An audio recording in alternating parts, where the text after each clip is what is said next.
ঘাতকদের দল হচ্ছে বিজেপি। এই যে মুসলমানদের উপরে বিজেপির এত রাগ কেন? বিজেপি ভারতবর্ষের স্বাধীনতা আন্দোলনের সঙ্গে বেঈমানি বিশ্বাসঘাতকতা করেছেন। ওদের যে ওই নেতা সাভারকার 13টা চিঠি লিখেছে, হে ব্রিটিশ সরকার আমাকে জীবন ভিক্ষা দিন, আমি আপনার চিরকাল দাস হয়ে থাকব। এরা হচ্ছে ব্রিটিশের দালাল, ইংরেজদের দালাল।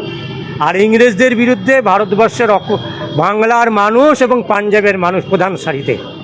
ওরা বলুক না, বিজেপি বলতে পারবে, শুভেন্দু অধিকারী বলতে পারবে, জ্ঞানেশ কুমার বলতে পারবে, নরেন্দ্র মোদী বলতে পারবে যে বন্দে মাতারাম স্লোগান দিয়ে একজনও বিজেপি বা তার আগে আরএসএস নেতা জেল খেটেছে?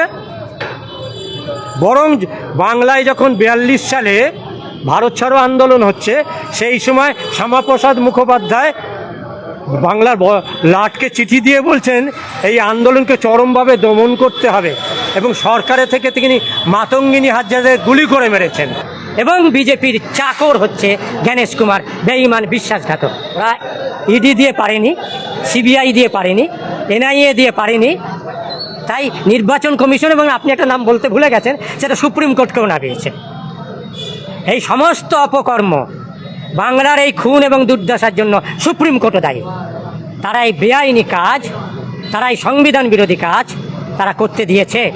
এবং এই যে 60 লক্ষ লজিক্যাল ডিসক্রিপেন্সি, এর জন্য সম্পূর্ণভাবে সুপ্রিম কোর্ট দায়ী। ফলে এই বিহার দখল, গণতন্ত্র হত্যার অন্যতম শরিক হচ্ছে সুপ্রিম কোর্ট।